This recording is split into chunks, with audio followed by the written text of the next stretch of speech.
Mr. President, this Senate must speak the truth to power and let them know that physical infrastructure, the provision of physical infrastructure in the aviation sector is a good thing. But it is not, that in itself does not constitute reform. The provision of physical infrastructure, carpets at airports, slippery surfaces in the hallways of our airports, and the beauty and the facade of these buildings in themselves does not constitute the reform of aviation. The reform of aviation that Nigerians are looking for, I think, has to do with the people that manages aviation in Nigeria, the processes that are involved in the management of aviation, and of course the procedures. Which brings me to the issue here, Mr. President, of the regulatory agencies in the aviation sector. Mr. President, distinguished colleagues, what we are suffering from is the failure of regulation. And in a sector that is largely operated by the private sector, the only and the major function of government is to regulate, to make sure that there is safety of lives and property of people who use this aircraft. And that's the exact thing that we are not getting. We have a model of the aviation sector that makes the Ministry of Aviation an operator and a regulator. Thank God we don't have an operating airline by the federal government, but it is being alleged of a plan to set up a Nigerian carrier, a national carrier, by a regulator that has failed to regulate private airlines. He will now have to regulate himself. Mr. President, there is a failure of leadership. Whether we want to accept it or not, there is failure of leadership in the aviation sector.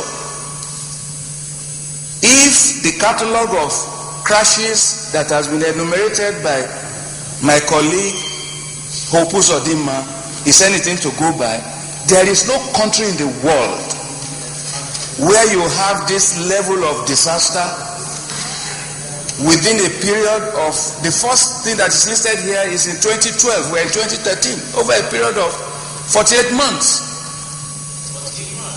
In 48 months. This is less than 48 months. This is when we have all these crashes and near crashes, and yet we have a minister in charge of that sector that is telling us on television the success of this administration and the success of the Ministry of Aviation about painted sepulchres that is called aviation terminals in this country. Mr. President, this is wrong. And it is not only the fault of the executive. We must speak truth to ourselves here as a parliament. Why do we need the mandate of this plenary Senate to know that due diligence is required of a plethora of reports that have emanated from this same parliament for the executive to execute? And they were not executed, but you now have to take the demise of 20 Nigerians, including the abomination that took place on the Akure flight of a dead body that is hallowed, for us to know now that we have to go back and check if indeed our resolutions are being kept. My question is, Mr. President, when is the next crash? And what is the resolution that will come out of that? We said that the last time. And I speak rhetorically, Mr. President, this Senate must ask itself the question of the effectiveness of its oversight function over resolutions that are passed here, and over monitoring and looking after the activities of regulatory agencies of government. We need to ask these questions, otherwise we will come up here over and over and over and over again, doing the same old thing and making a mockery of a parliament, a red chamber of Nigeria, the highest legislative body in this country. Mr. President, it's a sorry state, and the truth must just be told. With your permission, may I read, Mr. President? Yes, can read. Section 37 of the Constitution says, the privacy of citizens, their homes, correspondence, telephones, conversations, and telegraphic communications is hereby guaranteed and protected. Mr. President, this bill is ordinarily a good bill which I would have supported, but I have been constrained by the Constitution. And I think